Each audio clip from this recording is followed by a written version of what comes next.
Bueno, Señor, te damos gracias por esta nueva oportunidad de poder reunirnos para estudiar tu palabra y pedimos que nos guíes con tu Santo Espíritu para poder aprender más de ti, conocerte más y cada vez estar más cerca de tus caminos. Así que nos ponemos en tus manos y te agradecemos por este tiempo que nos permitís acercarnos a ti. En el nombre de Jesús te pedimos esto. Amén, Señor. Bueno, buenas tardes para todos. Los que están y los que van a estar más tarde. Nos queda 2 Samuel, capítulos 22, 23 y 24. 22 y 23 son prácticamente salmos. Habíamos dicho que el salmo en 2 Samuel 22 es prácticamente similar al Salmo 18. Pero hay 3 o 4 cositas que quiero marcar de estos dos capítulos antes de pasar al capítulo final, porque me parecen muy interesantes. En 2 Samuel 22 comienza la introducción al Salmo.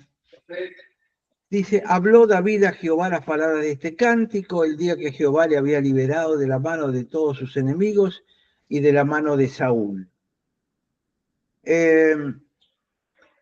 Y aparece casi como las últimas palabras de David. En realidad, el capítulo 23 es el que va a ser las últimas palabras de Jesús.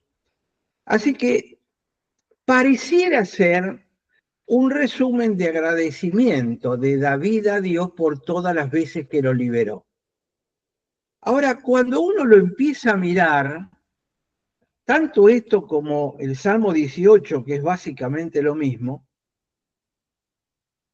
del versículo 2 al 4, uno lo lee y lo dice, bueno, esto lo puede estar diciendo David. Dijo, Jehová es mi roca, mi fortaleza, mi libertador, Dios mío, fortaleza mía, en ti confiaré, mi escudo, fuerte de mi salvación, alto refugio, salvador mío, de violencia me liberaste, invocaré a Jehová, quien es digno de ser alabado, y seré salvo de mis enemigos. Lo que les voy a decir ahora es una opinión personal, ¿ok? Porque lo que continúa a esto, que va del versículo 5 al 20,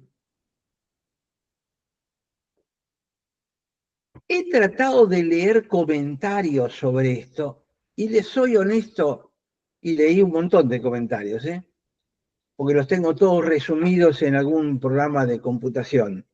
Ninguno me convence, porque todos ellos lo toman como que esto lo dice David de sí mismo. Y yo lo leo y a mí no me encaja para las palabras de David. Entonces dice, bueno, debió haberlo escrito antes del pecado de Betsabé. Antes del pecado de Betsabé, él ya había cometido un montón de transgresiones. Hay otros que dicen, bueno, no, seguramente lo escribió después del profeta Natán, que le había dicho que él quedaba libre de culpa y cargo porque Dios lo perdonaba por arrepentimiento, bla, bla, bla. Entonces puede decir este salmo. Y a mí me sigue sin encajar. A mí no me suena que esto lo haya podido decir David siendo consciente de lo que había sido su vida. Entonces yo tengo otra propuesta que quiero hacérselas antes de leerlo, para que, digamos, lo valoren a ver qué les parece.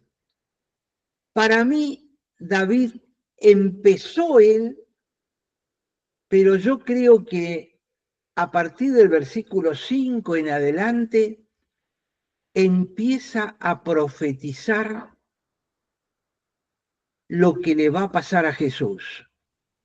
Y que en realidad el que dice esto, el que piensa esto, es Jesús, pero David lo profetiza 1000 años antes. ¿Se entiende la propuesta que les estoy haciendo? Entonces vamos a leerlo a ver qué les parece.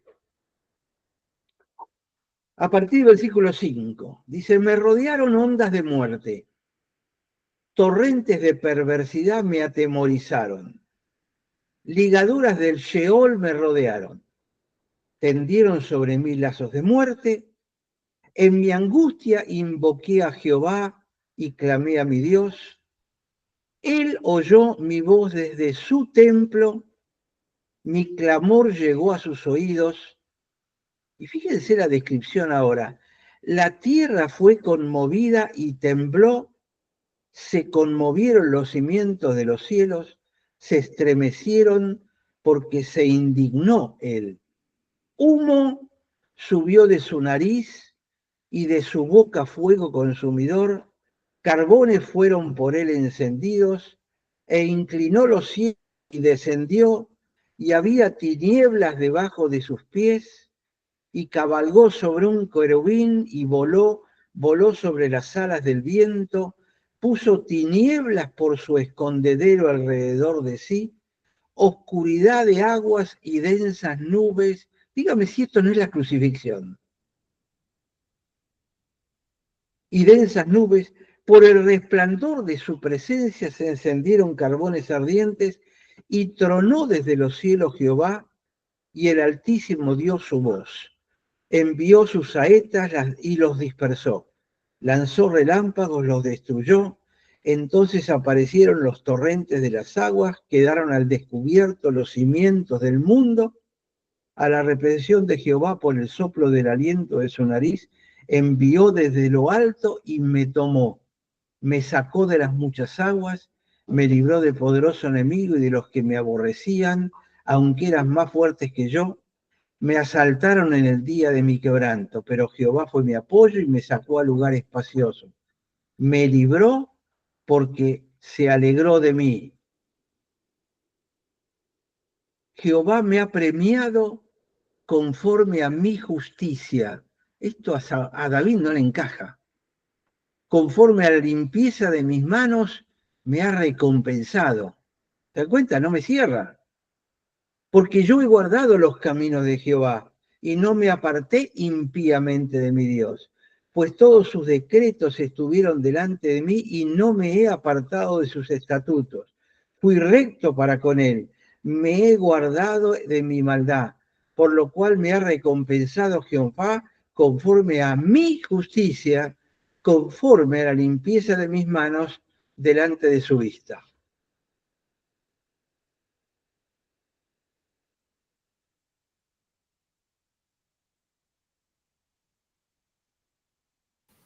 Con el misericordioso te mostrarás misericordioso. Acá puede ser que continúe David. Toda esta parte, a mí me suena que en boca de David no me suena. No sé qué les parece a ustedes. Está hablando de su justicia, de su limpieza de manos. ¿Cuándo la tuvo? Si justamente no le dejaron construir el templo porque sus manos estaban llenas de sangre. A mí me da la impresión de que esto es una profecía profética de Jesús, y en realidad es Jesús el que termina hablando en lo que acabamos de leer, y está relatando quién es Jesús delante del Padre. No sé, dígame, ¿qué les parece? Yo, Aldo, veo muy razonable lo que está diciendo, no se me había ocurrido verlo así nunca, pero además no dejo de darle también algún valor a los otros comentarios, desde la perspectiva que de alguna manera en David podemos ver a Jesús, en muchas cosas. Entonces quizás en el momento en que le escribió él, pero lo puede haber escrito sobre su persona, pero sin duda esto es algo mucho más allá. Me parece una clara reflexión respecto de lo que va a vivir Jesús, en muchos aspectos. Algunos se tornan un poquito más personalizados en David y otros no los va a haber podido cumplir David, como lo mencionaste recién. Y tampoco David puede afirmar que fue tan recto en sus caminos y que cumplió todos los decretos, porque no solo no lo hizo, sino por más buena voluntad, no hubiera podido hacerlo.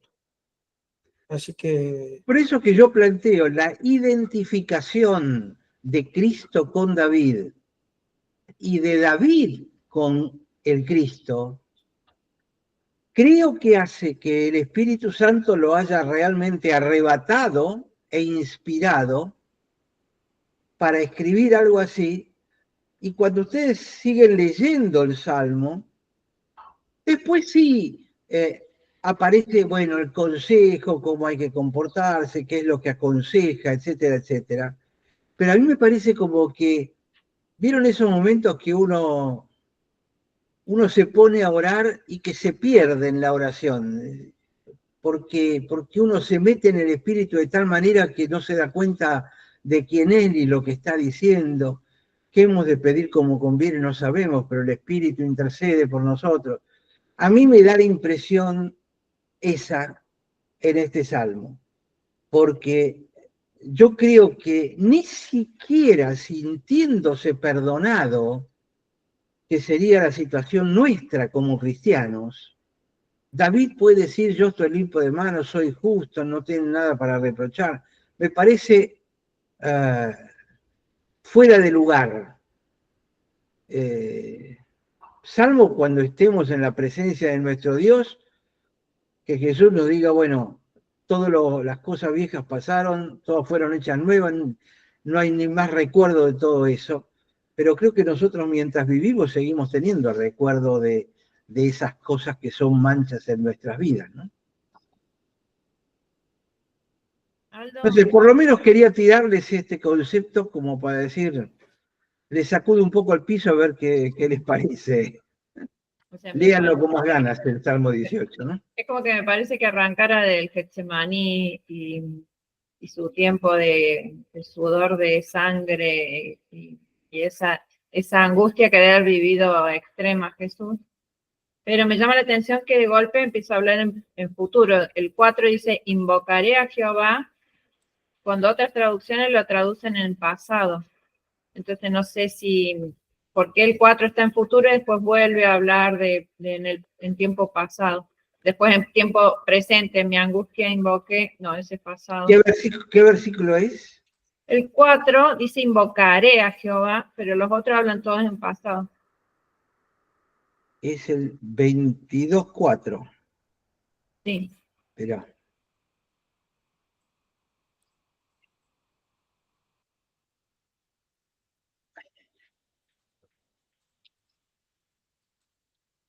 Y la otra pregunta, porque yo me hago muchas preguntas, es ¿por qué está este salmo acá entre medio del relato histórico?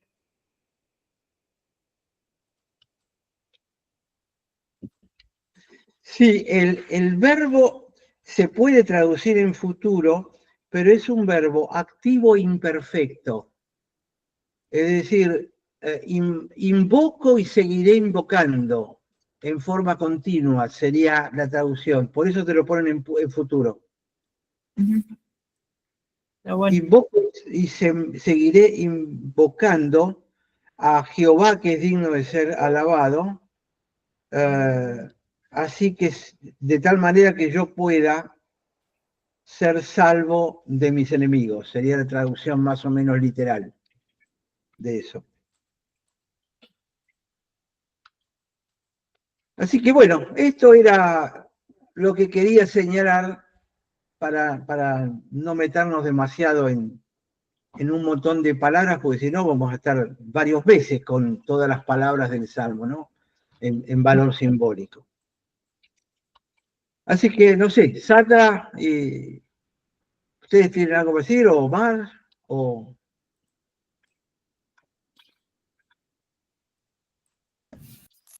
Si no, pasaría al Salmo 23, que es la... Cuando Sí. simplemente muchas cosas que no me cerraban desde el punto de vista que nosotros sí podemos decir en algún momento somos justos, pero no por nuestra justicia, sino porque estamos envueltos en el Señor, ¿no? En Jesús. Pero como dicen ustedes, la parte de de sangre en las manos y todos los demás que él reconoce que no, que él dice que no la hay. Y por otro lado, yo decía, algo que vos dijiste, quería recalcar, que estando en la tierra, y tenemos manchas, pero si nos vemos con los ojos de él, no tenemos más esas manchas. De igual modo me quedan Sí, incompletas. pero ¿no? fíjate que David dice mi justicia. Eh, Y justamente yo fui a ver el original y sí, no hay ninguna duda que dice mi justicia. Sí.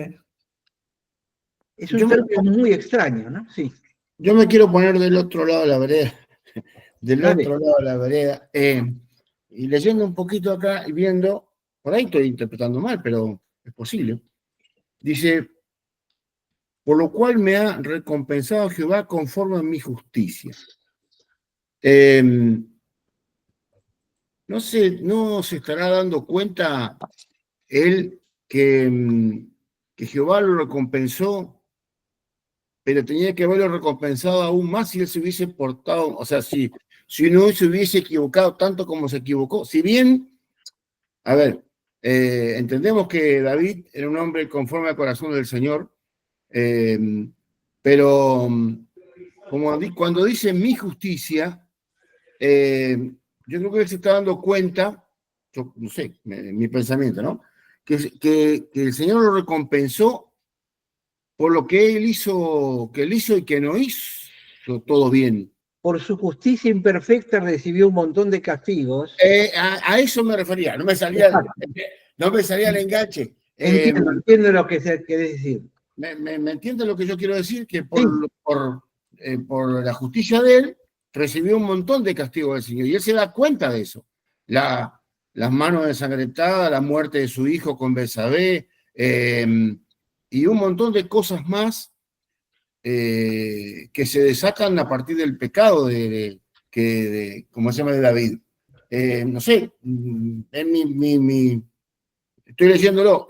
A ver, estaba muy válido el tema de la analogía con Jesús, ¿no? O sea, parece que fue otra persona que está escribiendo, no David, pero yo lo veo lo estaba leyendo y lo entiendo desde que por todo lo mal que hizo,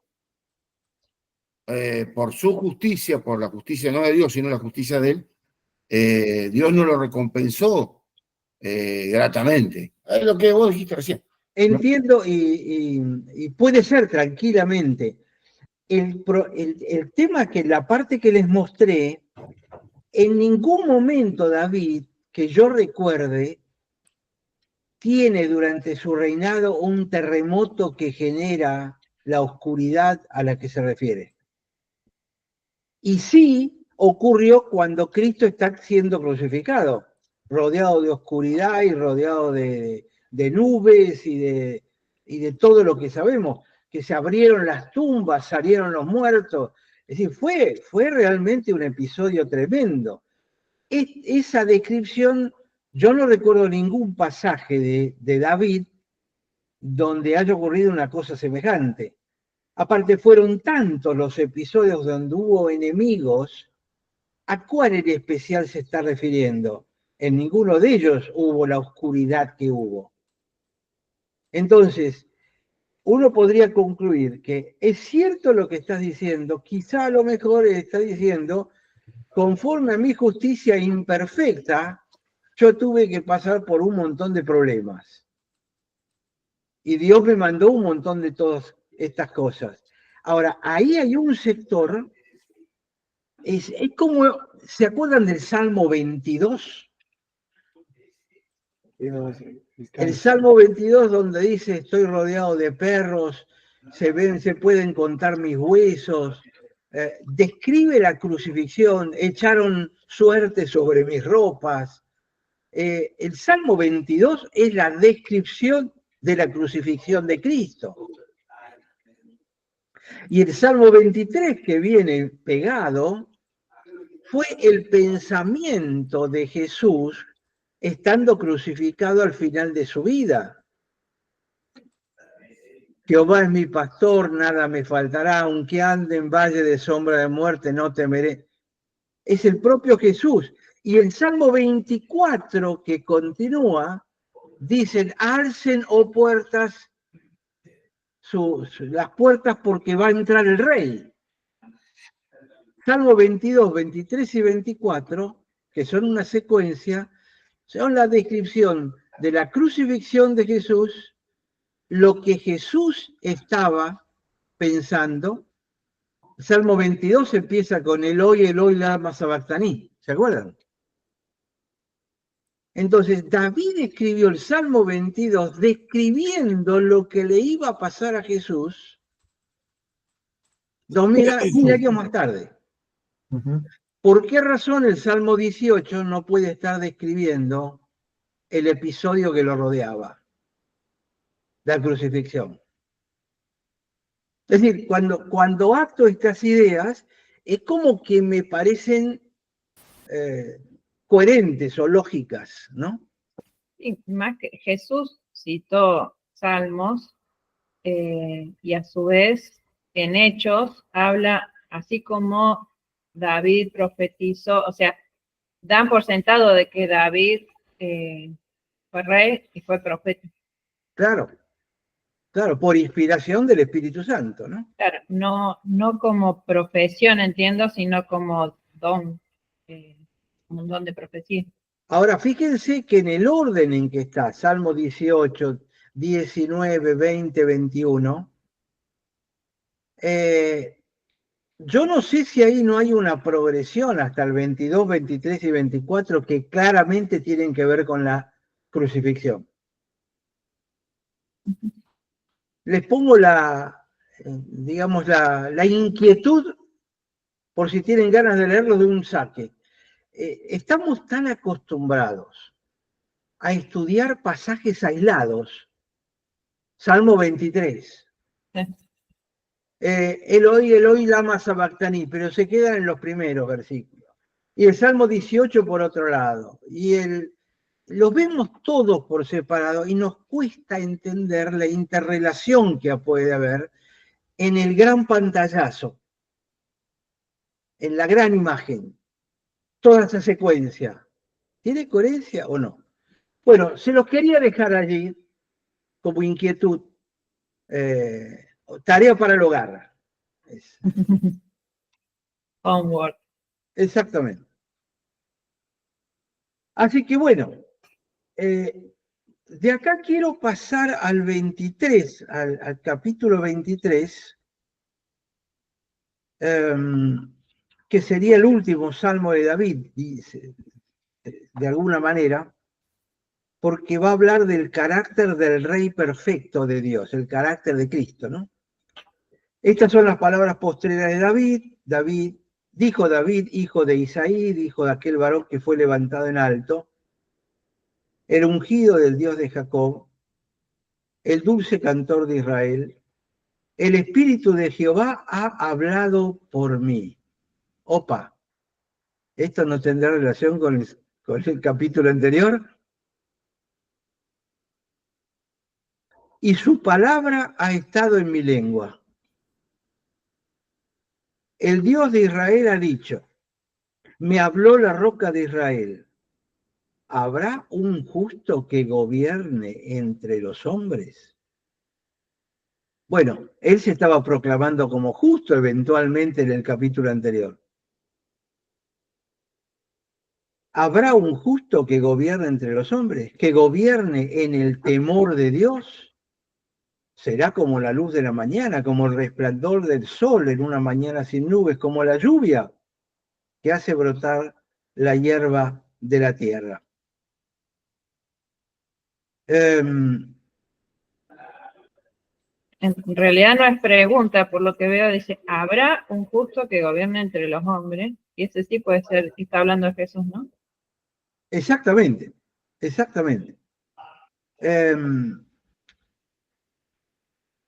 La Biblia generalmente tiene un montón de elogios hacia David y hacia su reino. En contraste con David, su hijo Salomón fue mencionado raramente en las Escrituras, o es mencionado muy ocasionalmente, casi muy poquitito, ¿no? ¿Cuál es la diferencia? Y la diferencia es que David, en todos sus salmos y en todo lo que decía, él tenía una gran identificación con Cristo, con Dios y con lo que había que hacer. Él se preocupaba por Dios y por el reino de Dios. En cambio, lo de Salomón y todo lo que escribió Salomón tenía como destinatario la mejora personal. Si ustedes miran Primera de Reyes, capítulo 3,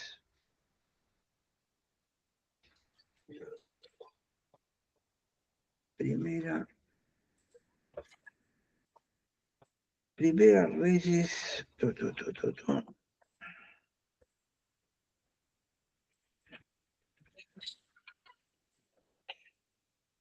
Primera Reyes, capítulo 3, versículos 4 y 5, dice, e iba el rey a Gabaón, está hablando de Salomón, porque aquel era el lugar alto principal, y sacrificaba allí.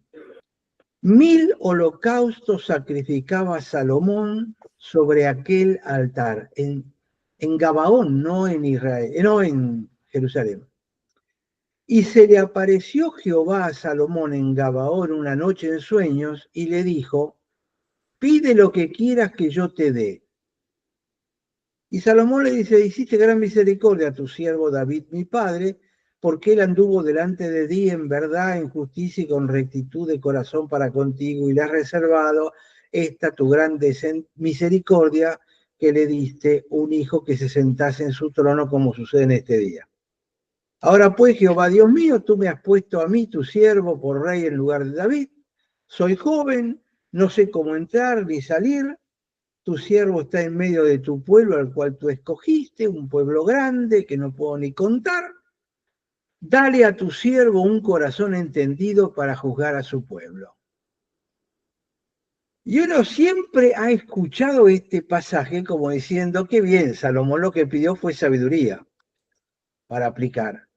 Tenemos que ser iguales y pedirle a Dios que nos dé sabiduría para cómo conducirnos. Es cierto. Pero en el fondo, fíjense que David estaba pidiendo algo para él, que iba a terminar en beneficio para el pueblo. En cambio, David en general no pedía para él, sino que pedía para el pueblo, y lo vamos a ver muy bien en el último capítulo de 2 Samuel eso. Entonces, ahí hay una diferencia para marcar entre Salomón y David, que me parece que nos puede ayudar a entender la falta de egoísmo de David de alguna manera, o el egoísmo de Salomón, que juntó tesoros, juntó mujeres, juntó sabiduría, tuvo de todo, pero a pesar de todo eso no trascendió en la medida que había trascendido su padre, que quizás cometió muchos más pecados, pero tenía un objetivo diferente. El objetivo de David estaba más centrado en Dios. El de Salomón estaba más centrado en sí mismo. Prueba de esto es que iba a ofrecer sacrificios a Gabaón. ¿A qué tenía que ir a Gabaón? Si ya estaba Jerusalén establecido. Por ahí me dejas pensando de que, bueno, David era un hombre conforme al corazón de Dios, y esto de que profetiza tanto sobre Jesús y, o sea, creo que estaba tan conectado a Dios que realmente veía todo esto y lo plasmaba escribiéndolo. Me parece que por ahí viene. Veía Capaz, claro, veía Salomón era como más la parte intelectual, como pensar como Dios, pero sin el corazón, o sea, sin el espíritu, que por ahí, o sea, uno dice, bueno, pidió esto y Dios le dio esto y esto. Y digo, no sé si estaba tan bueno que le diera tanta sabiduría si no sabes cómo administrarla, porque en realidad creo que le pesó tener tanta sabiduría. Cuando uno lee Eclesiastés y Vanidad de Vanidades, y vos decís, sobrepensaba todo, es como que no, cuando uno pide sabiduría también tiene que pensar sí, la justa que necesitamos porque también uno a veces se pasa de rosca sobrepensando cosas, ¿no? Correcto, correcto. Yo coincido plenamente. Fíjate que el Cristo siempre decía que era hijo de David. Nunca dijo soy hijo de Salomón. Así que evidentemente había una diferencia entre ambos. Y después en ese capítulo, a partir del versículo 8 en adelante, empieza a aparecer una enorme lista de personas que estuvieron al lado de David. Entonces empieza con los nombres de los valientes que tuvo David. Y empieza a nombrar a los 3 mejores soldados de David y cómo pelearon al lado de él. Entonces acá empieza algo que va a concluir después en el capítulo 24, que es algo que tiene que ver con el liderazgo que perdura, que es el tema que estamos tratando en toda esta segunda Samuel, ¿no? El liderazgo que perdura. El liderazgo de David no fue un liderazgo aislado. ¿Por qué? Porque fíjense cómo va dejando constancia de los que lo ayudaron y lo que hicieron los que los ayudaron. No es como estos que ganan el Martín Fierro, les dan el micrófono y empieza, bueno, le doy gracias a mi familia, a mi esposa, a Juancito, a Pedro, los nombran. Lo cual está bien, pero David hace más que eso. Porque él empieza uno por uno a describir lo que hicieron. Para que no sea un nombre que se olvide fácil, porque él tampoco se olvida de lo que cada uno de ellos hicieron. Estas personas no son solamente un nombre, son personas, amigos, camaradas, hermanos, que hicieron cosas al lado de él y él las va recordando. Y si hacemos un paralelismo entre David y Jesús, yo creo que surge rápidamente la idea que Jesús no se va a acordar de los nombres de nosotros solamente, sino que va a recordar cada una de las cosas que hicieron. Entonces, dice Sama, hijo de Age, Ararita. Los filisteos habían reunido un leji donde había un pequeño terreno lleno de lentejas. El pueblo había huido delante de los filisteos. Él se paró en medio de aquel terreno, lo defendió, mató a los filisteos. Jehová le dio una gran victoria. Sin esta gente, David se daba cuenta que él no era nada, pero eso es lo que lo convertía en líder. Él reconocía que tenía valientes alrededor para seguirlo, no valientes a los cuales había que poner el pie arriba de la cabeza para que no se levanten. Miren lo que es la política y se van a dar cuenta que cuando uno llega arriba se la pasa poniéndole el pie en el cuello a todos los que están más abajo para que no suban. Este no es el estilo de liderazgo de David, ni de Jesús. Jesús le entrenó a 12 y después le entregó todo. Le dijo, muchachos, 3 años con ustedes es demasiado, ahora se encargan ustedes. Yo voy a acompañarlos, pero ahora siguen ustedes. Entonces, eso es una actitud de liderazgo, el reconocer a los que están alrededor y los que están haciendo algo por nosotros. Si sigue en versículo 13 al 17, Viene David en la cueva de Adulam, el campamento de los filisteos, y sigue hablando de los valientes que irrumpieron y lo que hicieron y cómo triunfaron. Y cuando él volvió, dijo, ¿quién me diera de tomar agua del pozo de Jerusalén? Y estos tres valientes, de Belén, estos tres valientes, como su rey, su líder quería agua de Belén, se fueron de Jerusalén hasta Belén, que son unos cuantos kilómetros, y se volvieron con agua. Y cuando volvieron, en un gesto que a uno le choca porque dice, uy, qué falta de respeto, se mataron o se arriesgaron para ir a traerle agua de Belén. Él simplemente derrama el agua delante de Dios porque dice, lo valiente de esta gente no me lo puedo guardar yo, no es mío, es de Dios. Es para ti esta agua, y la derrama delante de Dios. Y él tenía una desesperación por tomar agua de Belén. Pero él no se quiso quedar con lo que se dio cuenta que estaba pasando. Esos valientes no eran valientes por él, eran valientes por Dios. Después del 18 al 23 aparece el hermano de Joab, Abisai, y Benaía, hijo de Joiada, y de nuevo vuelve a decir qué es lo que hicieron.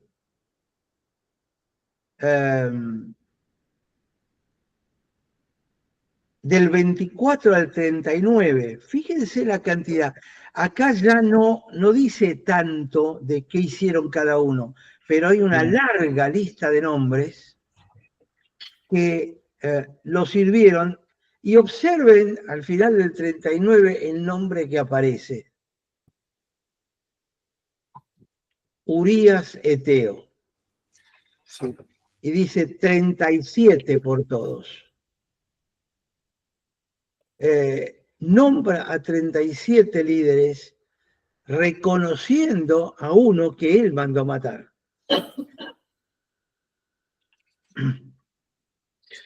Porque a la par de la valentía estaba la lealtad también, Aldo.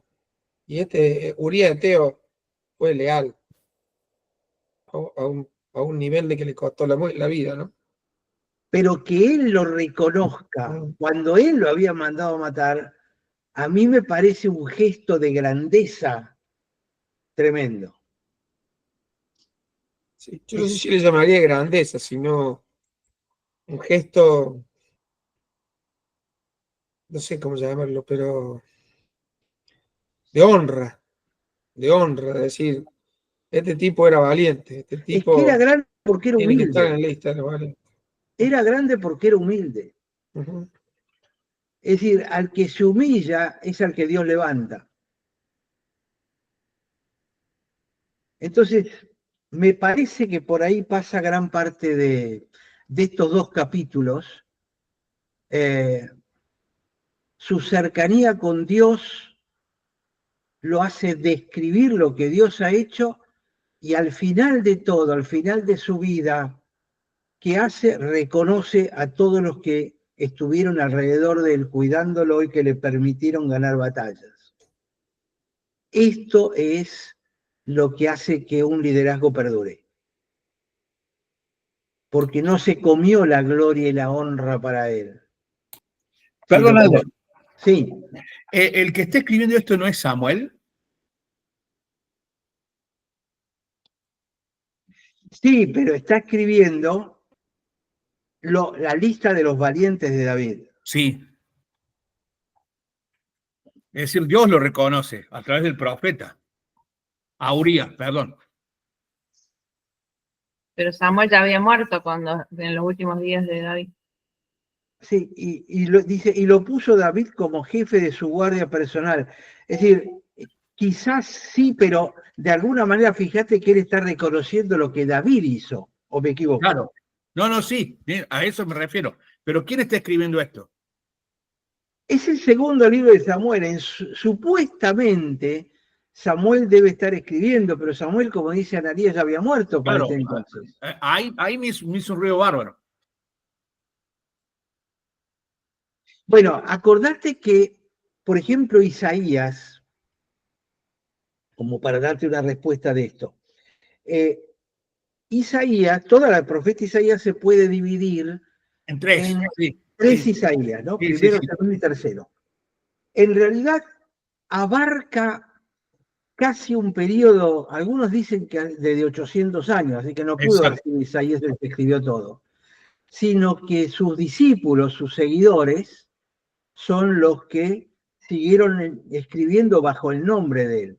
Es decir, era frecuente que un profeta arrancaba el camino, hacía discípulos, y los discípulos seguían haciendo la obra bajo el nombre del que fundó la orden, digamos. Como los testigos de Jehová que siguen haciendo lo que dijo su fundador, ¿no? O nosotros cristianos que seguimos haciendo. Entonces, yo diría que es muy probable que Samuel tuviera discípulos que son los que siguieron escribiendo y manteniendo todas estas cosas hasta acá. Es más, si te fijas, hay mucho dato cruzado con Primera y Segunda Crónicas, Primera y Segunda Reyes. Sí. Entonces, evidentemente tuvo que haber otros escritores contemporáneos que fueron siguiendo la obra y escribiendo todas estas cosas, ¿no? Está en el libro de Segunda Samuel.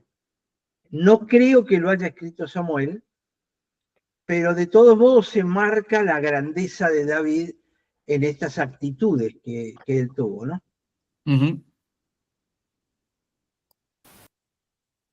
Lo que me hace pensar en esta lista de los valientes de David es que, o sea, en mi cabeza iba a nombrar a los líderes más destacados de él, pero en realidad es como que realmente arranca por los más valientes o los que más se fugaron, que no necesariamente son los mejores líderes o no, porque yo, digamos, digo, ¿y este quién es cuando se lo nombró? Es como que de golpe no está Joab en las primeras líneas o Abisai, es como que humanamente nosotros lo armaríamos totalmente distinto, pero en realidad está rescatando la valentía y lo que se arriesgaron y se jugaron, o sea, lo del agua, o sea, no es que mataron a 300 o 800 como que se le quedó la espada incrustada, pero a su vez cómo valoró lo del agua porque, o sea, a su vez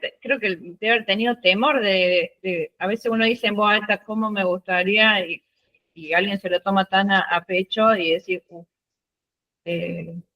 valorar el poder de la palabra que tuvo David sobre ellos, ¿no?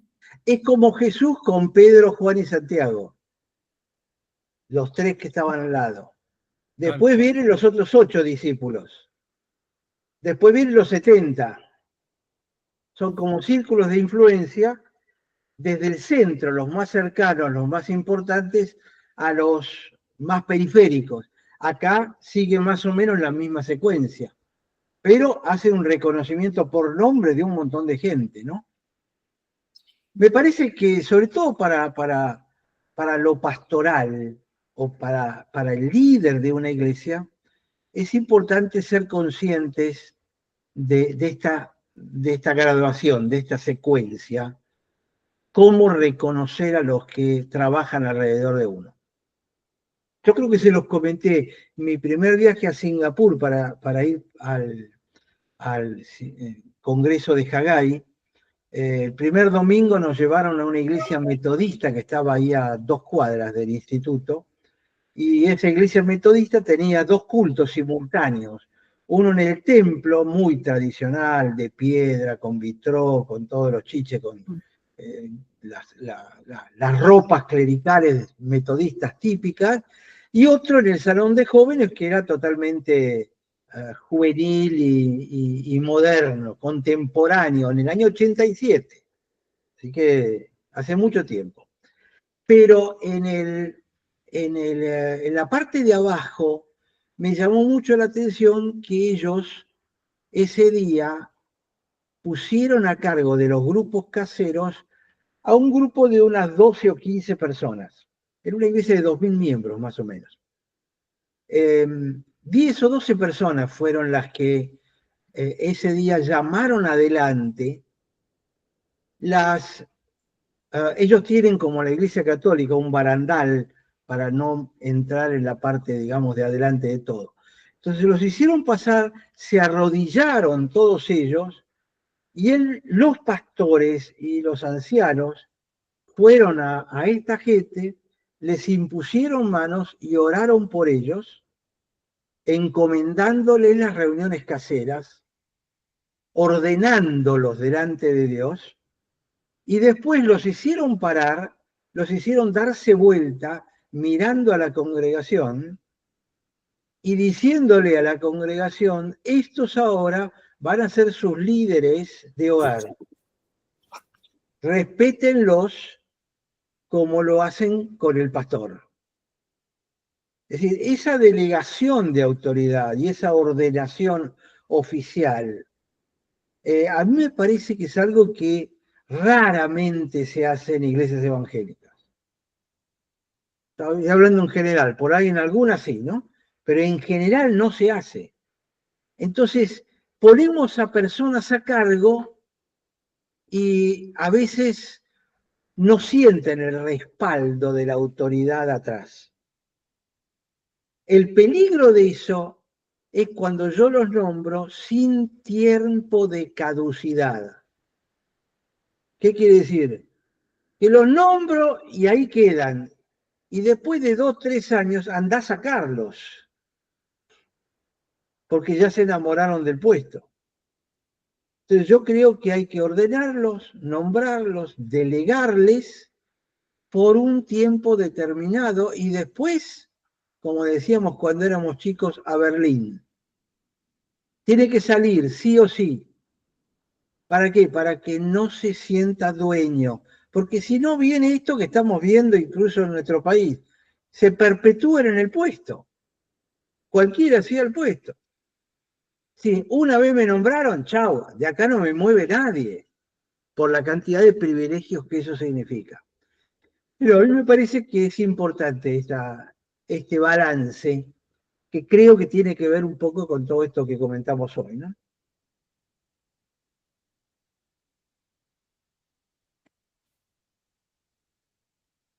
Bueno, todavía nos queda un ratito, unos 10 minutitos, para empezar con 2 Samuel 24, el último, que para mí es un capítulo muy, muy interesante para analizar.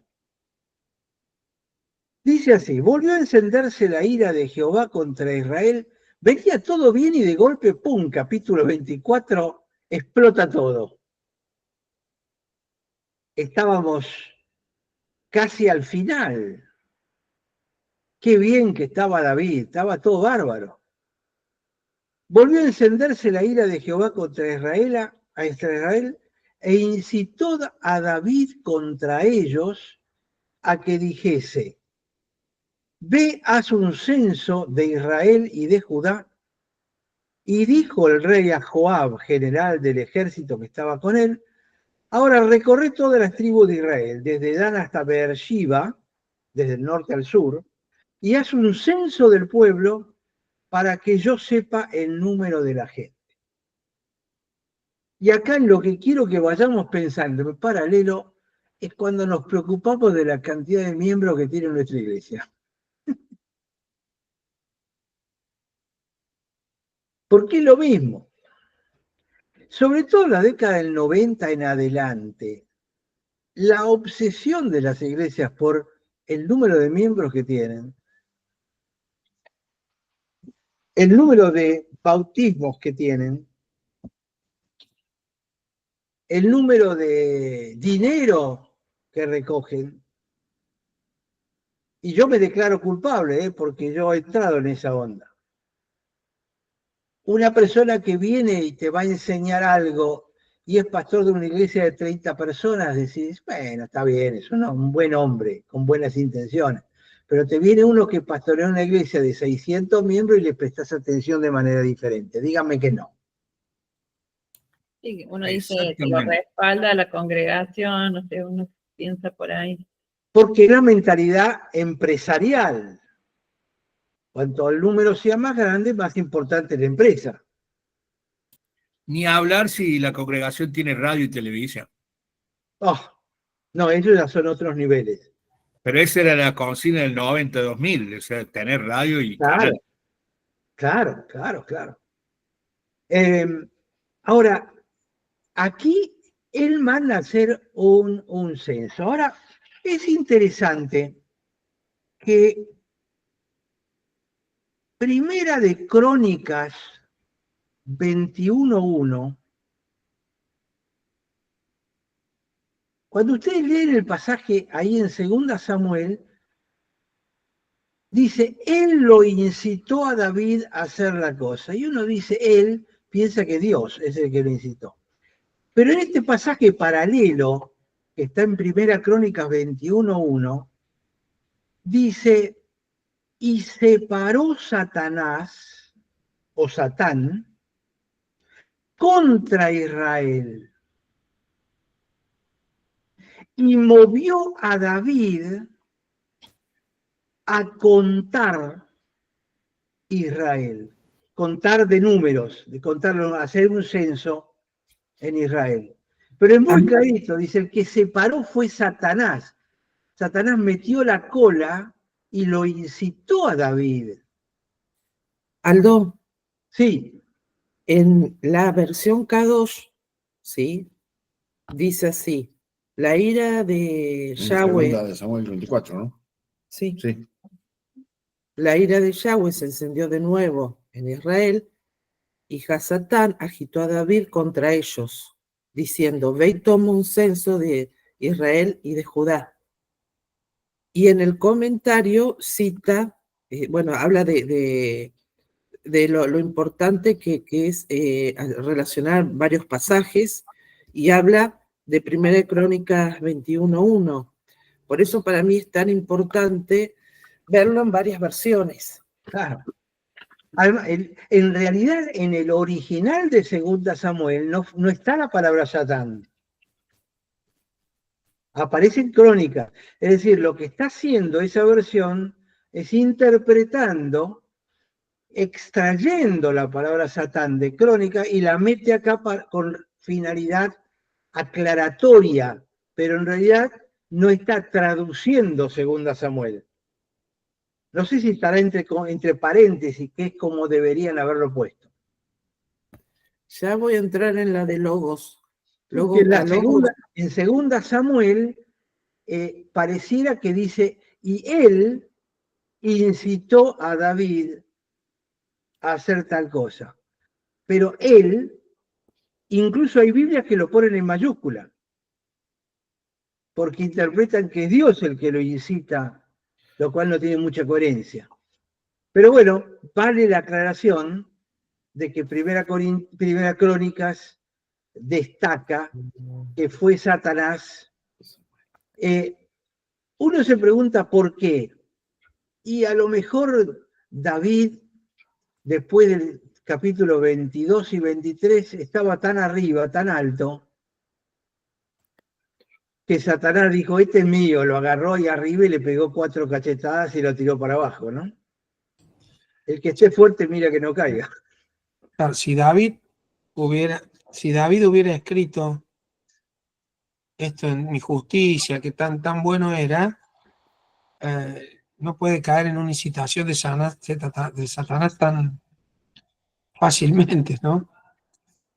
A mí cuando dices, me acaba de choquear esto, no lo había visto, porque una incitación de Satanás que me promueve a mí a hacer algo, la verdad que si a mí se me parece el diablo y me dice, hace tal cosa, no lo hago, pero con la sutileza, quizás mis propias convicciones, termino cediendo y ni siquiera me doy cuenta de quién me está incitando, y yo lo hago. ¿Se entiende? No lo vamos a completar hoy el capítulo 24, pero sí les digo, cuando terminemos el capítulo 24, van a ver que es una contrapropuesta del 22 y 23. Son como 2 imágenes puestas una enfrente de la otra. Están totalmente correlacionados para mí estos 3 capítulos. 22 y 23 allá arriba, y de allá se viene a pique. Sí, Sandra. Yo te dije que te iba a ir a Logos, Calogos, Sí. ¿sí? Y en el Strong fui a incitar, porque se basa en la Reina Valera, ¿no? E incitó a David, entonces voy ahí a 5496 y dice apartar, apartar, engañar, incitar, persuadir, quitar. Entonces Jehová, ¿haría eso? Me hago esa pregunta. Sí, se puede traducir como mover a la otra persona a hacer algo, que sería la traducción de incitar. En la Biblia hebrea la palabra tiene que ver con mover. Beyashet. Y lo hizo mover a David a contar a estas personas. Entonces, ¿por qué pasó esto? Y de alguna manera, si vos te fijas, este capítulo empieza diciendo, volvió a encenderse la ira de Jehová. Es decir, es Jehová el que permite que David sea disciplinado.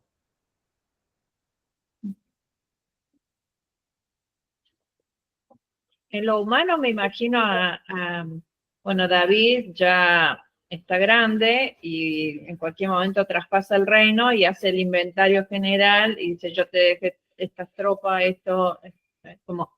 Pero me llama la atención de que después de 9 meses y pico que duró el censo, recién ahí, cuando le dan los valores, es como que ahí se da cuenta de la mande, dirían los chicos. Exactamente. ¿Por qué tanto tiempo? O sea, es más, viste, Joab le dijo, mira, confiemos, no lo hagas, o sea, porque sabían que Dios no quería que lo hagan, y aparte no usó el procedimiento por el cual debía llevarlo, etcétera, pero es como, es muy específico decir, y contaban a la gente que podía ir a la guerra, los de 20 para arriba. Entonces, evidentemente, quiso saber cuán fuerte era. Bueno, es lo mismo cuando buscamos ver cuántos miembros tenemos en la iglesia, o cuánto dinero han dado en los diezmos, o cuántos bautismos estamos haciendo. Es ver cuán fuertes somos. Ahora, voy a avanzar un poquitito más y después paramos hasta el jueves que viene, si les parece. Los voy a llevar a Éxodo capítulo 30, versículo 12.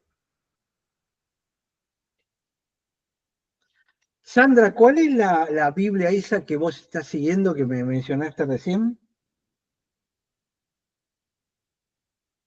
¿La Logos? No, la anterior. Kadosh. La K2. Porque no la tengo, voy a tratar de buscarla para tenerla también. Tengo un montón de Biblias en hebreo. No se te escucha, está el micrófono cerrado, me parece. Te comparto el PDF. Por favor, bárbaro. Éxodo 30, 12, dice, cuando tomes el número de los hijos de Israel, conforme a la cuenta de ellos, cada uno dará a Jehová el rescate de su persona. Cuando los cuentes, para que no haya en ellos mortandad cuando los hayas contado. Es decir, podés contarlo, pero cada uno va a tener que pagar un rescate por su número, digamos. Entonces, ¿cuál es el principio que hay acá atrás? ¿Por qué tenían que, los pueden contar, pero tienen que pagar? Y era medio ciclo de plata. Y es interesante que tenía que ser medio ciclo de plata del templo. ¿Por qué? Porque el medio ciclo de plata era una moneda bastante corriente en toda la zona. Entonces, era la moneda que se usaba y se desgastaba. El medio ciclo de plata pesaba 224 gramos.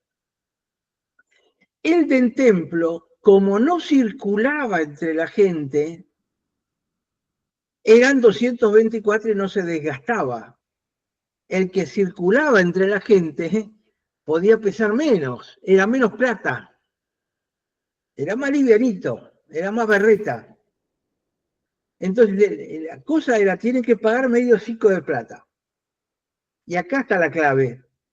El rico paga medio ciclo de plata, el pobre paga lo mismo. La mujer paga medio ciclo, el hombre paga lo mismo, el niño paga lo mismo, el adolescente paga lo mismo. Por cabeza es medio ciclo de plata. Entonces, en el pensamiento esto, uno tiene derecho a contar o a hacer el censo solamente de aquellas cosas que le pertenecen. Es decir, yo puedo contar mis animales, puedo contar mis autos, puedo contar los árboles de mi propiedad, puedo contar las plantas. ¿Por qué? Porque me pertenecen. Pero Israel no le pertenecía a David. Israel le pertenecía a Dios.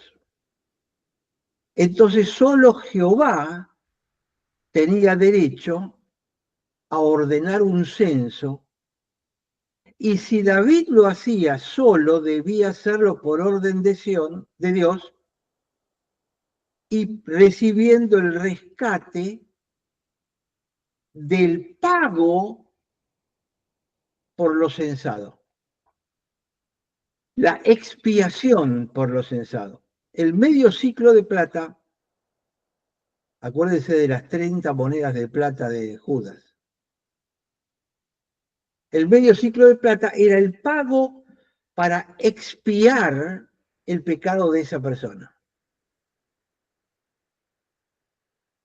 Cuando Cristo muere, paga por el pecado de muchísimas personas.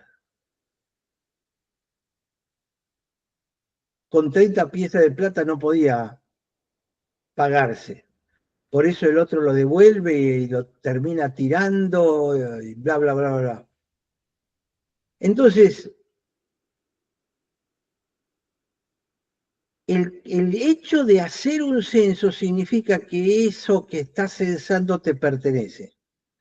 Cuando sos pastor de una iglesia, y decís, ¿cuántos miembros tengo? No te pertenecen. Esas personas pertenecen a Dios. Entonces, por eso quería llegar hasta acá y dejarlo acá, porque a mí me parece que esto dispara una cantidad de reflexiones tremendas para un liderazgo que perdure, de cuál es la correcta relación entre el líder y sus seguidores, si es que podemos llamarlos sus seguidores. Porque en realidad son seguidores de Cristo, no del líder. Y es una de las cosas que a veces, José, cuando hablábamos del seminario enseñamos liderazgo y les decimos, tienen que hacer esto con sus seguidores, en un modelo absolutamente carnal y no en un modelo bíblico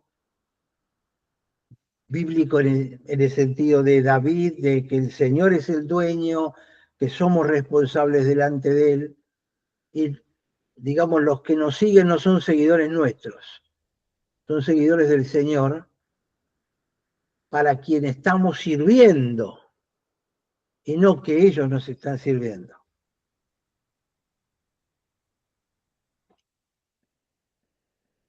Históricamente los censos terminaban sirviendo para cobrar impuestos, Aldo. De hecho, recordá que cuando Jesús va a nacer, se trasladan a Belén por tema del censo. Pero romano. Bueno, Claro, lo hace el impuesto a mano al censo. Hay una imposición romana. Cuando Es para tuvimos tener nosotros, plata, sí. Cuando nosotros estuvimos en Israel y estuvimos en Belén, el historiador ahí, que era cristiano, él nos hizo una narración que a mí me llamó mucho la atención, donde le decía que José no era un tipo pobre, porque si él había venido, tenía que ver con ser censado en Belén, porque seguramente había propiedades de su familia a la cual si él no se censaba y no reconocía y no pagaba el impuesto, se lo apoderaba el gobierno romano.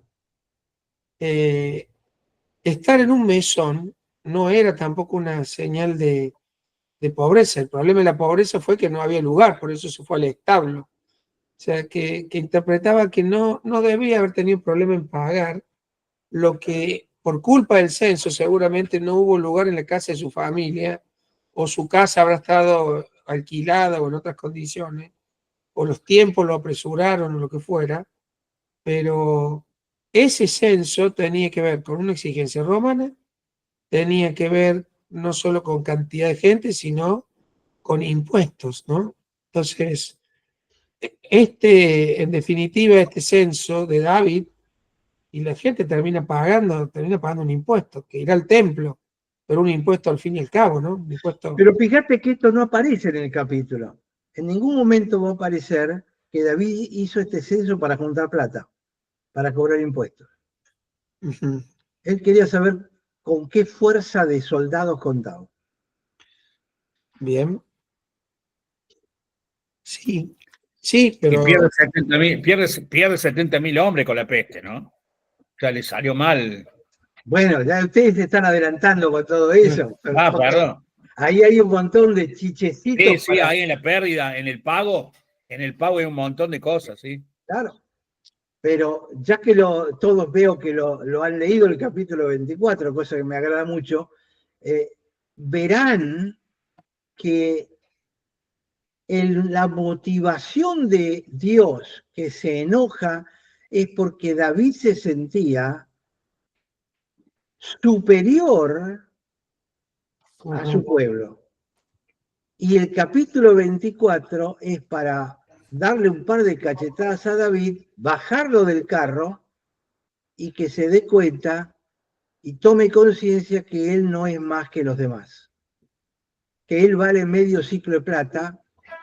Como todos. Claro. Este es el mensaje del capítulo 24. Nos adelantamos un poco, pero bueno, el jueves podemos charlarlo. Sí, porque es muy rico este capítulo. Es tremendo, es tremendo, es tremendo. Es tomar conciencia de que no somos más. Y David tiene que tomar conciencia a los golpes. Y ese es el mensaje final. Yo diría que este capítulo se podría llamar tranquilamente el que esté fuerte mire que no caiga, ¿no? Uh-huh. Aldo, ¿y vos nombraste que mis seguidores? ¿Dijiste mis seguidores? Sí. Sí. También están mis discípulos. También. Ese sentido de propiedad sobre personas. Bueno, pero ahí el tema es el concepto de mayordomía. Ayer hablaba con mi cuñado, no con José, sino con el más chico, del tema de mayordomía, que a veces por lo tomamos muy a la ligera, porque en realidad nuestro no es nada, en realidad. O sea, todo lo que somos y todo lo que tenemos es gracias al Señor, ¿no? O sea, sí, también podemos decir mi iglesia, sí, claro. Tampoco todo tomarlo así tan literal, también tiene que ver con costumbres del idioma. Yo creo que hace un rato también, cuando te estaba contando a vos de Haggai, te dije, y dos que están en mi discipulado fueron a Haggai, por ejemplo, y no creo que en mi intención tenga que ver con pertenencia, sino identificarlos dónde están, qué sé yo, pero... Pero en el fondo, José, si lo pensás bien, yo creo que es un lenguaje que uno tiene que corregir, porque por la boca hablamos lo que pensamos en el corazón. Sí, Y nos entramos a confundir. Yo estoy empezando a lograr decir la iglesia que pastoreé sí. con bastante frecuencia y me saqué en mi iglesia nosotros, me lo saqué, pero lo trato de hacer a propósito porque el lenguaje no es hablarlo de adentro para afuera, pero a través del lenguaje uno se da cuenta que adentro puede haber cosas que hay que corregir. Bueno, hoy respondí una pregunta, un mensaje formal. El viernes de semana que viene me entregan un diploma por una diplomatura que terminé en la universidad. Se tenía que responder con quién iba y yo puse, yo voy con mi esposa. Tengo que replantearme eso también ahora. Es tu esposa, no es La de mujer otro. que tú me diste, Hazte tenés que cargo. decir el Señor. Con la mujer que me dio el Señor. Eso. Claro.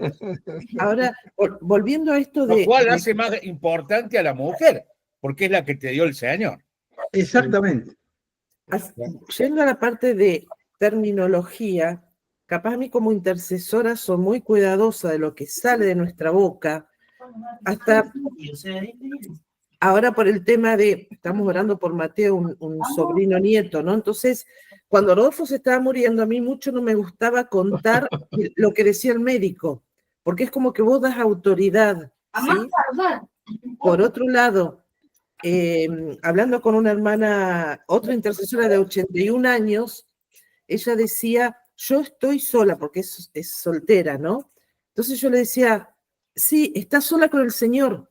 Si vos decís eso, ya cambia en tu interior y en el ámbito espiritual. Hay gran diferencia en decir yo estoy sola, a decir yo estoy sola con el Señor. Y el hecho de declarar cambia radicalmente. Por eso, bueno, está este tema de ver qué cosas sale de nuestra boca, y bueno, vos decís del corazón, ¿no? Mira, Caín y Abel, uno a veces dice, ¿cuál fue el error del pecado de Caín? ¿Por qué Dios aceptó a Abel y no a Caín? Porque Caín ofreció el producto de sus manos, que era el haber trabajado la tierra, haber arrancado el fruto, haberlo preparado y haberlo llevado. Era lo que él hizo en la tierra lo que le lleva a Dios. Mirá, acá está lo mío, esto es mi valor, lo hice yo. En cambio el otro agarró lo más gordo de las ovejas.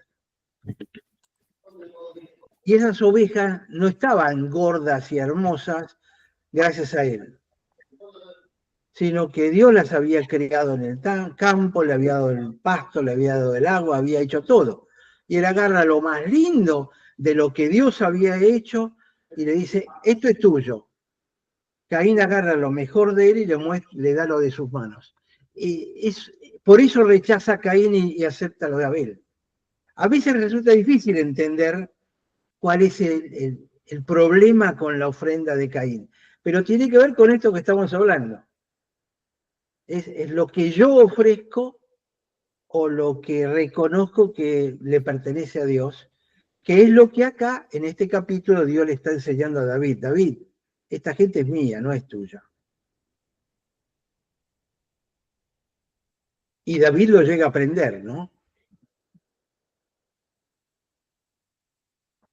Así que bueno, sí. Lo que me deja pensando es cómo el pecado de una persona lleva a que mueran inocentes. 70.000. Y, o sea, porque ha habido muchas muertes en la Biblia por rebelión, entonces, bueno, tal familia muere, tal, pero como que estaba justificada esa muerte, pero esta es como que pagan inocentes por el pecado de uno, y pienso por ahí en la gente que no estamos alcanzando, digamos que podría ser como una comparación, porque a veces estamos enfocados en los números, en esto, y no estamos alcanzando al número tan grande que está por fuera, que si lo pesamos a nuestro número con el número de afuera, se queda re chiquitito. Al que mucho se le da, mucho se le pedirá. Versión Nuevo Testamento. Es decir, el pecado del líder tiene consecuencias sobre un campo mucho más grande que de alguien que no es líder. Entonces, es un privilegio ser líder, no es un derecho. Y las acciones de uno tienen consecuencias. Y la verdad que uno a veces no quisiera tenerlas, ¿no? O que fuera tan pesada la carga. Pero es así. Es algo que uno tiene que forzarse a recordarlo, porque es muy fácil olvidarlo. Da como un temor. Claro. Temor santo / miedo. Y yo cuando trato de compartir estas cosas que voy encontrando y todo esto, yo les digo que lo hago con mucho temor, porque muchas de estas cosas uno los hace de buena fe, de buena voluntad. Yo creo que es así, ha estudiado, lo ha buscado. Pero y si no es así, estoy induciendo al error. Trato de ser consciente en todo momento de eso. ¿Por qué? Porque el error del líder puede tener consecuencias. El error del maestro va a tener consecuencias. Porque hay gente que enseña cosas equivocadas y eso trae consecuencias.